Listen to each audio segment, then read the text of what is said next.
Ya pemirsa, dalam sambutannya di Kongres ke-18 Muslimat NU di Surabaya, Jawa Timur, Presiden Republik Indonesia Prabowo Subianto pun juga menyentil soal efisiensi anggaran yang dilakukannya di sejumlah kementerian.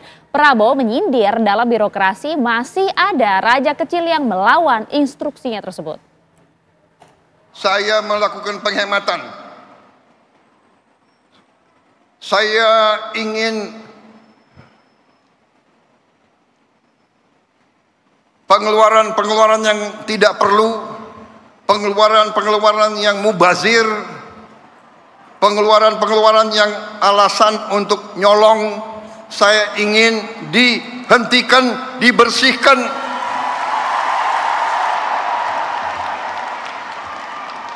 Ada yang melawan saya. Ada.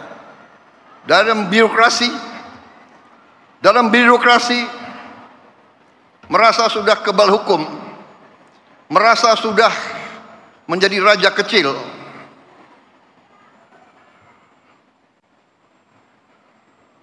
Ada. Saya mau menghemat uang itu untuk rakyat, untuk memberi makan untuk anak-anak rakyat.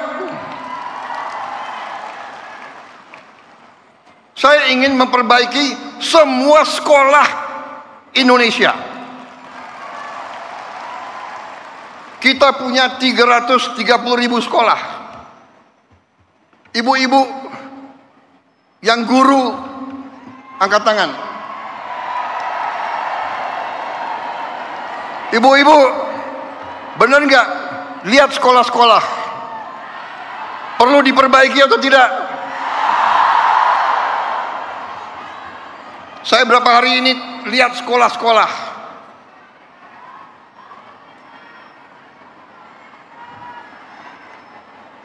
Kita punya 330.000 sekolah.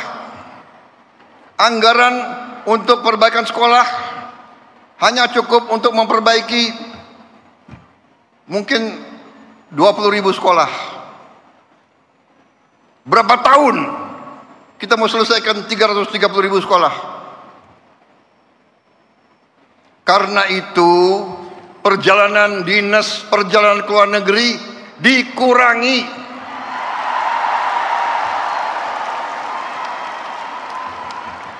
Kau boleh melawan Prabowo, tapi nanti kau lawan emak-emak itu semua itu.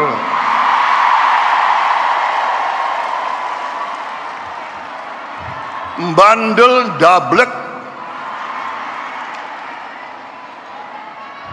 Gak usah keluar negeri, 5 tahun gak usah keluar negeri kalau perlu. Yang perlu keluar negeri, yang tugas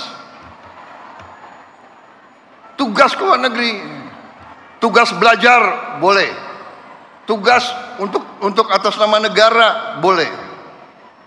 Jangan tugas yang dicari-cari untuk jalan-jalan. Kalau mau jalan-jalan pakai uang sendiri. Itu tadi bagaimana pernyataan dari Presiden Prabowo yang cukup membuat emak-emak kemudian bertepuk tangan begitu ya, bahwa hasil efisiensi ditujukan untuk rakyat. Nampaknya Presiden Prabowo betul-betul serius mengurangi berbagai anggaran-anggaran yang tidak penting. Prof. Johermansyah, respon Anda seperti apa, Prof? Gini, ini kan uang yang mau dipotong dipangkas itu sekitar 300-an triliun ya. 306 Nah triliun. itu yang bakal dipotong itu 16 bidang. Nah meliputi kementerian, lembaga, dan ada juga yang dikecualikan dan serta Pemda-Pemda. Nah pertanyaannya adalah uang yang diperoleh itu nanti dari efisiensi untuk digunakan untuk apa? Nah ini kan belum jelas betul ya. Pemotongan anggarannya sudah dipatok dari atas. Itu juga jadi soal. Apakah betul-betul itu sudah sesuai dengan keadaan-keadaan yang sesungguhnya, terutama yang saya khawatirkan nanti pelayanan-pelayanan publik yang dimiliki oleh Pemda-Pemda dan kemudian oleh KL-KL itu, kalau itu juga dipangkas secara besar-besaran itu akan mengganggu. Nah, tapi yang lebih penting lagi barangkali ke publik memang harus diinformasikan lebih jelas. Kalau tadi kita singgung baru soal akan dipakai bangun sekolah. Betul. Nah, tapi orang menduga spekulasinya untuk MBG, ya, makanan bergizi gratis itu. Tapi apalagi, nah ini yang harus juga terang benderang dikeluarkan oleh Presiden, rinciannya nanti kalau memang sudah kebijakan itu sudah betul-betul settle, dipangkas sekian, ditetapkan, kemudian akan digunakan untuk keperluan yang tadi untuk rakyat.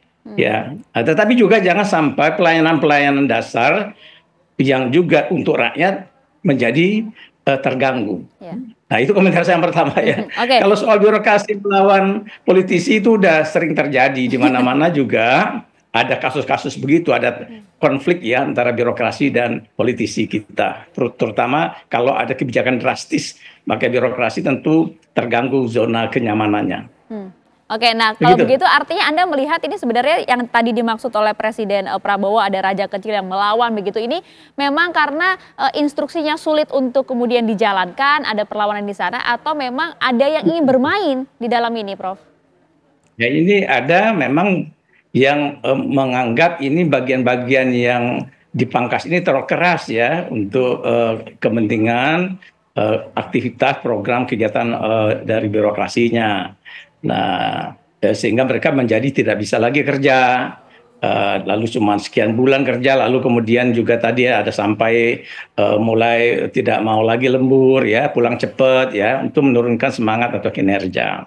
Tapi juga mungkin saja ada yang kepentingan-kepentingan tertentu, misalnya kalau proyek-proyek besar ya, fisik terutama di birokrasi itu kita tahu lah itu kan banyak potensi penyimpangan. Nah, boleh saja ini bagian dari perlawanan. Jadi kategorinya ada yang mungkin perlawanan, tetapi ada juga memang adalah untuk menjaga pelayanan publik, berjalannya gerak organisasi secara standar ya, standar yang patut gitu ya. Nah, itu juga mungkin. Nah, dalam hal ini mungkin yang pertama itu yang mungkin menjadi tantangannya. Tapi kalau yang kedua ya saya kira harus dilihat dalam-dalam karena takutnya nanti memang ada betul-betul pelayanan publik yang menjadi macet ya. Misalnya pelayanan honorer kalau dia tidak lagi digaji, honorer di bidang misalnya terkait penjaga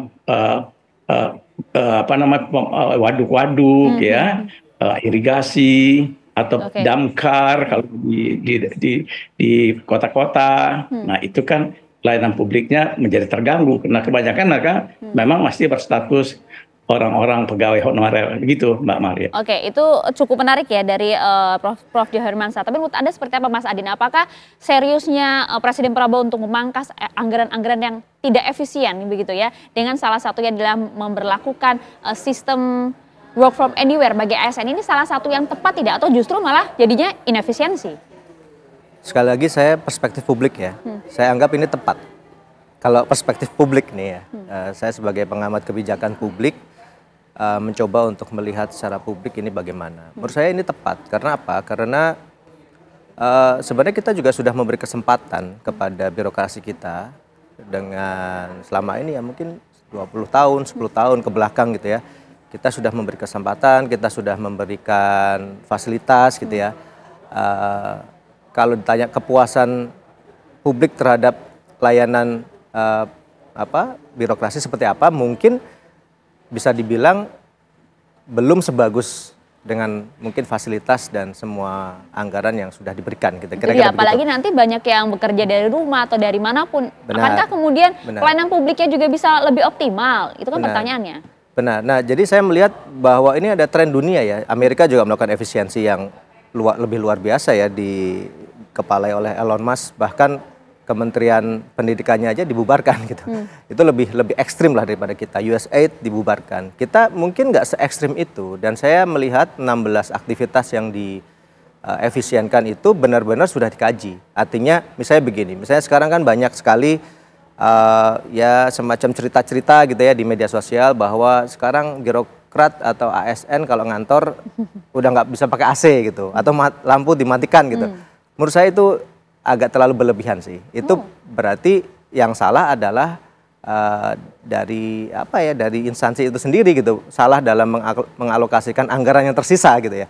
Kalau menurut saya ya listrik itu ada sesuatu yang necessity, yang harus ada kan. AC apalagi harus ada. Meskipun mungkin dianggapnya anggaran cukup besar nih Mas untuk biaya pelistrikan di kantor. Saya pikir kalau AC kantor dengan 50 sampai 100 bahkan mungkin sampai 200 ini ya, 200 pegawai itu masih bisa kita kalkulasi lah ya besarannya berapa, dan itu tidak terlalu besar juga. Dan kalau misalnya pemerintah mau ada terobosan, sebenarnya kita tahu bahwa PLN saat ini sedang surplus listrik sebenarnya, oversupply listrik ya. Kenapa tidak PLN memberikan diskon besar-besaran kepada kantor-kantor pemerintah? Kan itu bisa juga kan, daripada surplus listrik ini harus dibayar juga sama PLN kan, pada akhirnya konsumen juga yang membayar kan gitu. Jadi bisa juga itu dijadikan sebagai terobosan tambahan gitu ya. Jadi ya kalau memang dirasakan listrik itu mahal ya bisa lah ada banyak anggaran. Tapi menurut saya di luar listrik ada banyak sekali aktivitas-aktivitas dan juga kegiatan-kegiatan yang tidak efisien, yang itu tidak disampaikan gitu. Justru itu yang bisa dipangkas gitu. Okay. Artinya lebih baik kita bicara itu aja. Kalau apa itu misalnya Mas? Ya tadi sudah disebutkan sama Pak Presiden adalah anggaran kunjungan kerja. Baik luar negeri maupun ke dalam negeri. Kalau kunjungan kerja artinya kan berkunjung saja kan, tidak berkunjung juga tidak apa-apa. Kecuali kalau tugas itu ditugaskan. Nah ini terminologinya kan juga sudah sangat berbeda, dan itu menurut saya harus dijadikan sebagai salah satu aktivitas yang dipangkas gitu. Karena ya kunjungan kerja sudah tidak relevan lagi di zaman di mana kita bisa Zoom misalnya, kita bisa online meeting gitu. Jadi menurut saya sekarang kita perlu diskusikan sebenarnya aktivitas apa sih yang sekarang ini masih belum didiskusikan secara publik, tapi mungkin memang benar harus diefisienkan gitu. Oh, artinya masih ada celah-celah lain yang harus bisa dijadikan sebagai bahan pemangkasan tadi, bukan kemudian membuat ASN bekerja dari mana saja. Itu dia kan. Nah, apakah kemudian dampak dari pemangkasan anggaran ini seperti apa? Nanti kami akan hadirkan untuk Anda ya sesaat lagi di Apa Kabar Indonesia Malam.